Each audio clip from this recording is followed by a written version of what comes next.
और यही नहीं, क्रूरता की याद यहीं खत्म नहीं होती, पुलिस उनको थानों में ले जाकर उनको नंगा करके थर्ड डिग्री टॉर्चर करने का काम करती है, उनके नग्न अवस्था में फोटो खींचने का काम करती है।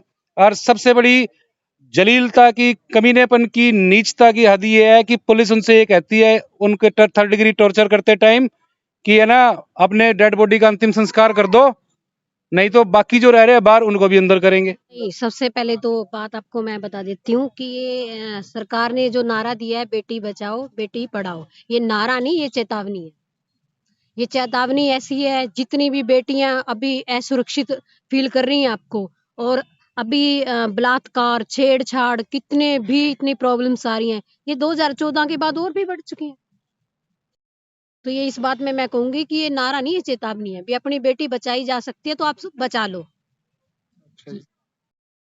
अभी तक हमारे 10 लोग हिरासत में हैं और जब इनको कोर्ट में पेश करने के लिए ले जाया गया था, कोर्ट में पेश करने के लिए ले जाया गया तो जांच अधिकारी ने जो पहले रिमांड पेपर बनाया हुआ था उसमें सिंपल धाराएं थी जो एफआईआर में है, उसके पास, जांच अधिकारी के पास फोन आता है और उस फोन के आधार पे उस रिमांड पेपर को फाड़ के नया रिमांड पेपर तैयार करता है, उसमें 307 ऐड करता है और ये कहता है कि जो जेल में लोग हैं उन्होंने हमको बताया, और वो ये बोलता है कि इन धाराओं में तो तुम्हारी बेल हो जाएगी, 300 शायद ऐड कर दिया, अब देखते हैं कैसे बाहर निकलते।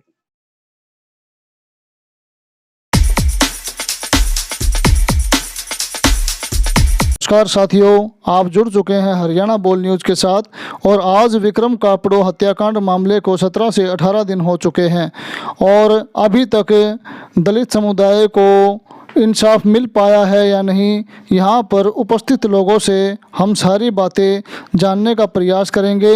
तो चलिए चलते हैं, यहाँ विभिन्न प्रकार के समुदायों के लोग और विभिन्न संगठनों के लोग यहाँ उपस्थित हैं, उनसे हम सारी बातें जानते हैं। तो चलिए चलते हैं। हाँ, नमस्कार जी अंकल जी। क्या नाम है जी आपका? अशोक कुमार भाई। अच्छा जी, तो सर ये जो न्याय की लड़ाई है ये कहाँ तक पहुंची? क्या उम्मीद है आपको प्रशासन से भी आपको न्याय मिलेगा? ऐसे जी प्रशासन से तो उम्मीद नहीं है, लेकिन हमें अपना पे अपनी शक्ति पे पूरा विश्वास है कि हम यहाँ से जीत के उठेंगे। अच्छा, अभी ये 15 से 20 दिन शायद हो चुके हैं अभी तक। 17 दिन हो चुके हैं। 17 दिन हो चुके 17 हैं, दिन। सॉरी 17 दिन हो चुके हैं, लेकिन अभी तक आप लोगों ने क्या निर्णय लिया? अभी आगे क्या करोगे? अभी निर्णय लिया है 28 तारीख को हमारी महापंचायत बुला रखी है साथियों ने सेक्टर 8 के अंदर, जहाँ हमारे बाबा साहब की प्रतिमा लगी हुई, वहाँ बैठकर हम मीटिंग करेंगे और वहाँ बड़ा निर्णय लिया जाएगा। लेकिन नगर पालिका कर्मचारी संघ ने बड़ा निर्णय लिया है, 29 तारीख को 22 के 22 जिलों में डीसी के माध्यम से हम राष्ट्रपति को ज्ञापन सौंपेंगे। यहाँ पे ज्ञापन सौंपने के लिए जो बहुजन समाज के लोग हैं वो डीसी साहब को ज्ञापन सौंपने के लिए गए थे और उस दिन बरसात का मौसम था। ऐसे क्या स्थिति उत्पन्न हो गई थी जिसपे कि पुलिस को लाठीचार्ज करना पड़ा? ये सोची समझी चाल थी प्रशासन की और उन्होंने जो नहीं करना था वो कर दिखाया। हमारा जो आंदोलन चला हुआ है उनका ध्यान बटाने के लिए कि इन्होंने उड़न तारा है, लेकिन सबसे पहले पुलिस प्रशासन ने नियत थे लोगों पर लाठी बरसाई है। अच्छा, नमस्कार जी। धन्यवाद सर। आपका नाम सर? मेरा नाम प्रदीप बानखड़, जिला अध्यक्ष भीम आर्मी सर। अच्छा जी, उस टाइम पे जिस टाइम पे ये जो ज्ञापन सौंपा जा रहा था, पुलिस ने जो डंडे वगैरह बरसाए थे, उस टाइम पे जो कुछ बहुजन समाज के लोगों को भी अरेस्ट किया गया है, तो उनके विषय में आप क्या कहना चाहोगे? भाई वास्तव में जो समाज के कुछ असामाजिक तत्व उन्होंने पुलिस के साथ कोई हाथापाई की या फिर पुलिस ने ही अपनी मनमाने ढंग से आप लोगों के ऊपर अत्याचार किया? पत्रकार महोदय, हरियाणा बोल का मैं बहुत बहुत धन्यवाद करना चाहता हूं कि आप लोगों की आवाज को दिखाने का काम करते हैं। बात ये है कि जब हम यहाँ से आंदोलन लेके चले, एक भीड़ का जत्था हमारा वहां पे गया, वो रोष प्रदर्शन गया क्योंकि हमारी आवाज को नहीं सुना जा रहा। हम जब वहां पे गेट पे पहुंचे, देखो आंदोलनकारी होते हैं कि प्रशासन को बुलाने का दबाव तो बनाता है। हमने एक दबाव बनाने की प्रक्रिया स्टार्ट करी, डीसी को बुलाए। जब डीसी को बुलाए तो हम वहां पे गेट पे खड़े हुए थे। इसी दौरान पुलिस ने एक सोची समझी रणनीति को इस आंदोलन को दूसरे तरह के डायरेक्शन में दिखाने के लिए जो बीच में से बैरियल होते हैं वहां से लाठियां मारना शुरू कर दिया। बहुत से लोगों के पेट में लाठियां लगी है, जिसमें मैं भी शामिल हूँ, मेरे भी पेट में लाठी लगी है, कुछ बच्चों की भी लाठी लगी है। यानी कि इसमें हमारे जो आंदोलनकारियों की 1% भी गलती नहीं है, सारा का सारा प्रशासन ने ये खेल खेला है हमारे बहुजन समाज के लोगों के लिए। आप एक चीज पत्रकार महोदय, 7 तारीख को हमारा भाई का प्लानिंग के तहत मर्डर कर दिया, उसको प्रशासन शासन बिल्कुल लगा हुआ है कि ये दुर्घटना है, और वो दुर्घटना नहीं है सर। हिसार का एसपी, हांसी का एसपी के अलग अलग बयान है। हिसार के एसपी की डायरेक्शन अलग है, हांसी के एसपी की डायरेक्शन अलग है। हांसी के एसपी कह रही है नहीं ये दुर्घटना है, दूसरा फिर छोर में ये भी बोल रहे हैं कि हम आपको कहीं भी मतलब उसकी दूसरी टीम से जांच करवा लो, हरियाणा टीम से जांच करा लो, फलानी की टीम से जांच करा लो। फिर आप ये कैसे बोल सकते हैं? मतलब एक जगह से लेकर दूसरी जगह तक गुमराह किया जा रहा है। देखिए सर, ये गरीब लोग हैं। इसी तरह से सर आपने खिदर प्लांट में देखा होगा, एक भाई जब वहां पे एक्सीडेंट हुआ, उसको 25 लाख का मुआवजा देने का काम किया, उनकी प्रतिमा बढ़ाने का काम किया। लेकिन ये बहुजन समाज के लोग, ये शेड्यूल कास्ट के लोग यहाँ पे बैठे हैं, जो पत्नी यहाँ पे बैठी है, माँ यहाँ पे बैठी है, बाप यहाँ पे बैठा है, भाई यहाँ पे बैठा है सर, पिछले 17 दिनों से यहाँ पे बैठे हुए हैं। और प्रशासन शासन इन्हीं के ऊपर झूठे मुकदमे दर्ज करा के, जिसमें मेरे ऊपर भी मुकदमा 307 जैसी धाराएं लगा के, संगीन धारा लगा के हमारे 10 साथियों को अंदर ले जाने का काम किया। इसमें भी उनका मन नहीं भरा। यहाँ पे कुछ अधिकारियों ने उनके कपड़े निकलवा के उनके प्राइवेट पार्ट तक के फोटो खींचने का काम किया, उनको पीटने का काम किया, उनको डंडा परेड करने का काम किया। क्या हक है सर? एक आंदोलनकारी अपना आंदोलन शांतिप्रिय तरीके से कर रहा है और इस तरीके से कर रहा है, उसको आप बाधा पहुंचा रहे हो। ये प्रशासन की कड़ी निंदा करते हैं। इसलिए आपके चैनल के माध्यम से मैं एक चीज और भाइयों समाज के लोगों से करना चाहता हूँ, जो किसी भी संगठन विशेष का हो, भाई हम किसी संगठन विशेष के लिए इकट्ठा नहीं हो रहे। अब ये समाज की लड़ाई है। समाज की लड़ाई में तमाम बहुजन समाज के जितने भी संगठन है, जितनी भी पार्टीज हैं, सारे के सारे ठीक 28 तारीख को 11 बजे लघु सचिवालय में पहुंचने का काम करें, ताकि ये विक्रम भाई की न्याय की आवाज को हम बुलंद कर पाए। नहीं तो विक्रम भाई की आवाज को बिल्कुल हम दबा चुके होंगे, क्योंकि प्रशासन शासन ने खेल स्टार्ट कर दिया। सर, हिसार के एसपी ने जब हम लोगों को बुलाया कि आपके ऊपर मुकदमे दर्ज नहीं होंगे, लेकिन आप डेड बॉडी को का अंतिम संस्कार कर दो। हमारे कुछ साथियों ने कहा भी ठीक हम देखते हैं, लेकिन सर हम आंदोलनकारी लोग हैं, हम आज डेड बॉडी का अंतिम संस्कार कर दें, कल को प्रशासन समाज को क्या जवाब देंगे सर? क्योंकि देखिए मुकदमे भी हमारे ऊपर दर्ज हैं, भाई भी हमारा गुजर गया है, परिवार के लोगों को डरा धमका के अंदर करने का काम किया जा रहा है। सर, ऐसी दोहरी मानसिकता प्रशासन शासन की हम नहीं चलने देंगे और कड़े शब्दों में निंदा करते हैं शासन प्रशासन की। और फिर एक बार फिर आपके चैनल के माध्यम से तमाम बुद्धिजीवी लोगों से मैं अपील करना चाहता हूँ कि 28 तारीख को लघु सचिवालय में ज्यादा से ज्यादा संख्या में लोग पहुंचने का काम करें। मैं जय भीम जय भारत। हाँ जी, नमस्कार सर। नमस्कार। मैं ये सर जी, ये जो आप लोगों के द्वारा मतलब बताया जा रहा है कि सरकार जो है तानाशाह रवैया आपके साथ अपना रही है, इसके बारे में आप क्या बोलोगे? बिल्कुल, ये सरकार और प्रशासन दलित लोगों के साथ जो है तानाशाही रवैया अपनाए हुए है, हम इसको बर्दाश्त नहीं करेंगे। हमें ये बता दें कि प्रशासन चाहता क्या है। हमारे निहत्थे लोगों पर झूठे केस बना करके हमारे साथियों को अंदर कर दिया। हम नगर पालिका कर्मचारी संघ हरियाणा की ओर से, श्रम कर्मचारी संघ की ओर से हम कहना चाहते हैं, सरकार की ताकत को देखना चाहते हैं, वो कितने लोगों को अंदर करेगी। हम जेल भरने के लिए तैयार हैं और हम सरकार की ताकत को भी देखना चाहते हैं, हमें कितने दिन जेल में रखेगी और कितने लोगों को रखेगी। हम बगैर इंसाफ के यहाँ से नहीं उठेंगे जब तक हमारे साथ पूरा इंसाफ नहीं होगा, दलित परिवार के साथ, पीड़ित परिवार के साथ पूरा न्याय नहीं होगा, जब तक हम इस लड़ाई को आगे बढ़ाते रहेंगे। और मैं आपके चैनल के माध्यम से कहना चाहता हूं, जो 28 तारीख की कॉल है, नगर पालिका कर्मचारी संघ हरियाणा इकाई हिसार बढ़ चढ़कर साथियों के साथ रहेगी और 29 तारीख को 22 के 22 जिलों में नगर पालिका कर्मचारी संघ हरियाणा अपने आंदोलन करते हुए डीसीओ के माध्यम से राष्ट्रपति को ज्ञापन भी देंगे। आगे ये जो दलितों के साथ ऐसी घटनाएं होती हैं उन पर रोक लगाने का काम करे, ऐसा हम सरकार को ज्ञापन भी देंगे। और जो पीड़ित परिवार है उसके साथ नगर पालिका कर्मचारी संघ हरियाणा पूरी तरह से एक कंधे से कंधे मिला करके उनके साथ खड़ा है और इस आंदोलन को न्यायिक आंदोलन बनाने का हम काम करेंगे। तो धन्यवाद सर। हाँ, नमस्कार सर जी। नमस्कार भाई। आज हमारे साथ जुड़ चुके भाई रजत कलसन जी। और रजत कलसन जी किसी तारीफ के मोहताज नहीं है, चाहे कोई भी कांड हो, दलित कांड चाहे मीर का कांड हो, हमेशा ये गरीब परिवारों के साथ खड़े रहे हैं और उनको गरीब परिवारों को, दलित परिवारों को न्याय दिलाने का कार्य किया है। तो सर जी, एक घटना समाप्त नहीं होती और दूसरी घटना घटित हो जाती है, इसके बारे में आप क्या कहोगे? देखिए, जब बीजेपी 2014 में नई नई आई थी तो उस टाइम उन्होंने आतंकवादी घटनाओं का, क्रॉस बॉर्डर टेररिज्म का बड़ा मुद्दा उठाया था। और इनके द्वारा एक स्लोगन चलाया जाता था कि भाई जो भी आतंकवादी होता है वो एक पर्टिकुलर धर्म से क्यों होता है, वो मुसलमानों के बारे में बात करते थे। यहां पर हम ये कहते हैं कि हरियाणा में जब भी किसी एससी कम्युनिटी के व्यक्ति के साथ एट्रोसिटी होती है, मर्डर होता है, रेप होता है, तो आरोपी एक पर्टिकुलर कम्युनिटी से क्यों होते हैं, एक विशेष जाति से क्यों होते हैं? और क्यों पुलिस बिना रिश्वत दिए, बिना पॉलिटिकल सिफारिश कराए उनकी मदद करना शुरू कर देती है?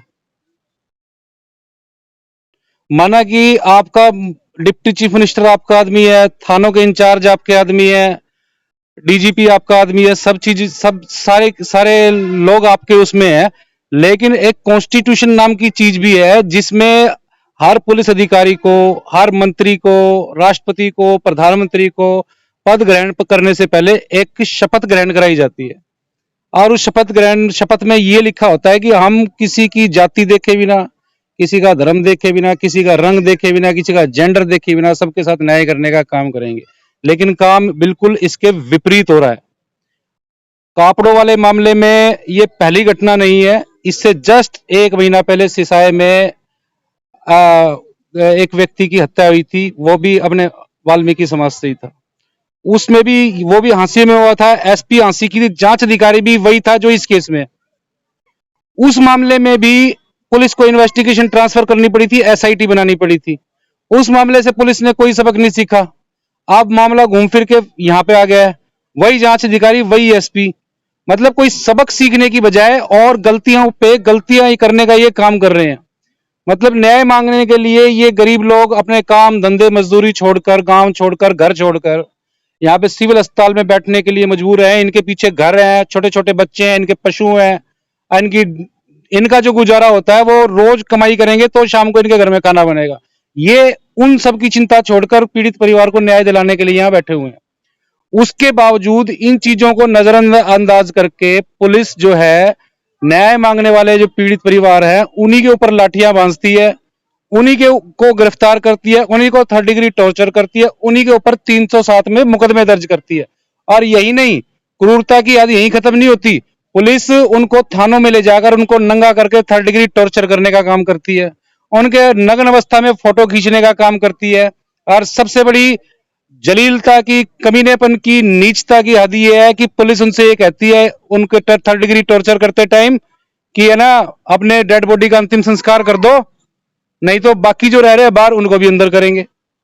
अब आपको खेतड़ वाला कांड भी याद होगा, आपको किसान आंदोलन वाला भी याद होगा। वहां पर इनकी हिम्मत नहीं थी कि वहां पे धरनों के आसपास भी बैठ जाएं। वहां पर खेतड़ में करोड़ों रुपए की राख को लेकर आंदोलन चला और जो कम्युनिटी विशेष के लोग हैं, पर्टिकुलर कास्ट के लोग हैं, उन्होंने पुलिस पे हमला किया, पुलिस के लोग घायल हुए, उन्हीं के हमले में उन्हीं का एक आदमी मारा गया और पुलिस पर हमले के विरोध में 307 का केस दर्ज हुआ। और उन्होंने मांग रखी कि हमारे मरने वाले आदमी को 25 लाख रुपए दो, 307 के केस खारिज करो। और उस टाइम मौके पे खेदड़ में कई जिलों के एसपी और कई जिलों के डीसी वहां पे इकट्ठा हो गए और उनको बाई हैंड उसके अकाउंट में 25 लाख रुपए ट्रांसफर किए गए।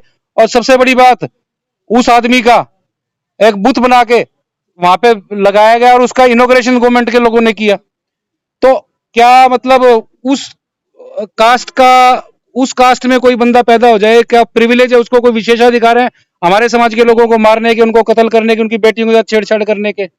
और क्या पुलिस उनके प्रोटेक्शन के लिए, उनके संरक्षण के लिए? और क्या पुलिस हमारे उत्पीड़न के लिए, हम लोगों पर अत्याचार करने के लिए? ये एक कोई छोटा सवाल नहीं है, ये बहुत बड़ा सवाल है और इन चीजों का एक स्थायी हम लोगों को हल निकालना है। लेकिन फिलहाल हम विक्रम के मामले में न्याय मांगने के लिए इकट्ठा हुए हैं। छोटे छोटे बच्चे हैं यहाँ पर, बिल्कुल छोटे छोटे वो बच्चे आपको बैठे, 4 लड़कियां, उसकी छोटी छोटी बच्चियां हैं, उनका पालन पोषण कैसे होगा, उनकी एजुकेशन कैसे होगी, उनकी मेडिकल फैसिलिटीज उनकी कैसे होगी, उसकी वाइफ अपने लाइफ कैसे बिताएगी, इस चीज का प्रशासन से कोई लेना देना नहीं है। प्रशासन कह रहा है at any cost you have to cremate the dead body of Vikram, किसी तरह से उसका अंतिम संस्कार कर दो। तो बड़ा ही इनका रवैया जो है कास्ट डिस्क्रिमिनेशन के आधार पर है और हम लोग इसकी बहुत ज्यादा निंदा करते हैं और ये पूरी व्यवस्था बदलना बहुत जरूरी है। इसके लिए हम सारे के सारे लोग यहाँ पर इकट्ठा हुए। सर जी, क्या लगता है आपको, ये बार बार दलित समुदाय के ऊपर एट्रोसिटीज क्यों होती है? इसका जिम्मेवार आप किसे मानते हो? देखिए, दलित समुदाय के ऊपर बार बार एट्रोसिटी क्यों हो रही है, इसका जिम्मेदार जो है मुख्यतः पुलिस प्रशासन है।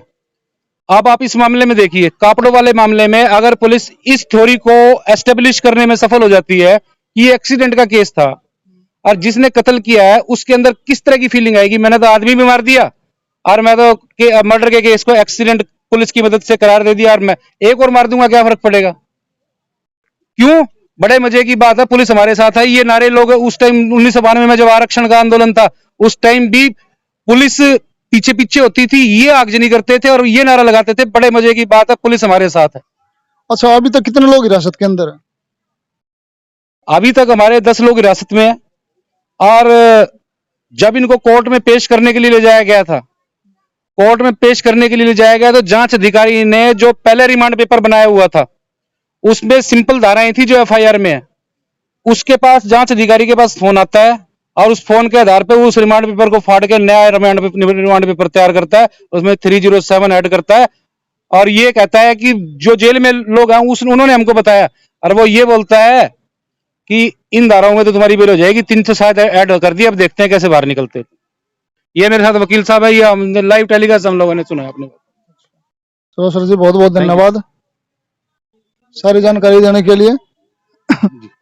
और ये जो विक्रम कापड़ो जी है ये उनकी घरवाली है। तो नमस्कार जी। नमस्कार जी। तो जी क्या लग रहा है जी आपको कि आपको इंसाफ मिल पाएगा?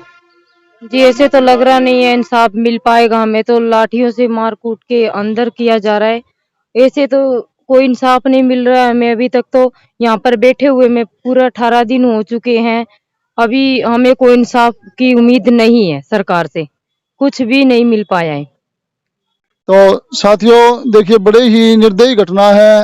एक तो इन लोगों का जो बंदा है वो जा चुका है और इन्हें इंसाफ की भी कोई उम्मीद नहीं है। नमस्कार भाई साहब। नमस्ते भाई साहब। क्या नाम है सर आपका? दीपक वाल्मीकि, हिसार से। अच्छा, हिसार से। तो सर जी ये इतनी बड़ी एट्रोसिटी होगी और बच्चे भी बिल्कुल बाप का साया बिल्कुल सर से उतर गया है, उठ चुका है एक तरह से। तो इनके लालन पालन की व्यवस्था करने की बजाय आप ही के साथ प्रशासन ने दुर्व्यवहार किया है, ऐसा यहाँ के स्थानीय लोगों ने जो आपके साथ बैठे इन्होंने बताया। तो इसके बारे में आप क्या बोलोगे? मैं तो भाई यही कहना चाहूंगा, आपको पता है कि विक्रम भाई की जो मौत हुई है इसको प्रशासन एक एक्सीडेंट का नाम दे रहा है, लेकिन परिवार का कहना है कि भाई की मौत हुई है, उसकी हत्या हुई है और हम परिवार के साथ है, पूरा एसटी समाज परिवार के साथ है।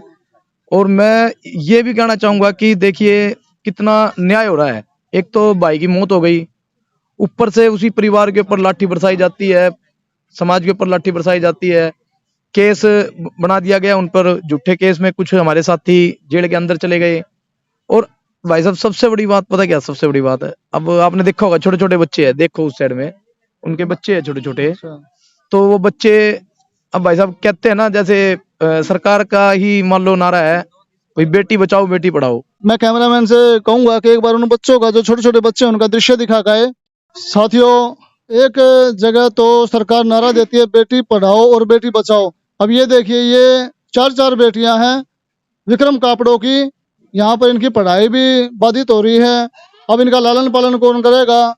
क्या आपको लगता है कि बेटी पढ़ाओ और बेटी बचाओ का नारा जो है वो बुलंद हो पाएगा? आप देखिए किस प्रकार से बिल्कुल छोटे छोटे बच्चे हैं और ये उनकी घरवाली है, एक बच्चा गोद के अंदर भी है और बिल्कुल दयनीय दशा है इन लोगों की। लेकिन उसके बावजूद भी इनको न्याय मिलने में काफी विलंब हो रहा है और सरकार से न्याय की उम्मीद भी इन्हें कोई नजर नहीं आ रही। तो ये दिखाया आपको बेटी पढ़ाओ और बेटी बचाओ के जो नारा सरकार ने दिया था। हम फिर दोबारा अपना दीपक भाई के पास आ गए हैं। भाई आप बताओ जी। हाँ जी, मैं ये कह रहा था जैसे छोटे छोटे बच्चे हैं, सरकार का नारा है बेटी बचाओ बेटी पढ़ाओ। एक तरफ तो परिवार के जो पालन पोषण करने वाले थे भाई विक्रम, उसकी हत्या कर दी गई है, बच्चों की पढ़ाई छूट गई है।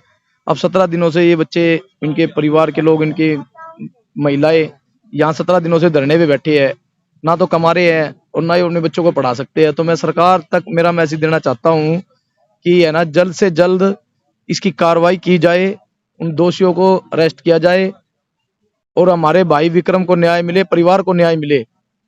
और हमारे जो नगर निगम के प्रधान राजेश बागड़ी जी ने, अशोक बोध जी ने जो ये संदेश दिया है कि 29 तारीख को हम पूरे हरियाणा के अंदर जेल भरने का जो कार्य करेंगे, तो हम सभी साथी मिलकर ये काम मिलजुल कर सभी संगठन कर्मचारी भाई हम सभी मिलकर ये काम करेंगे।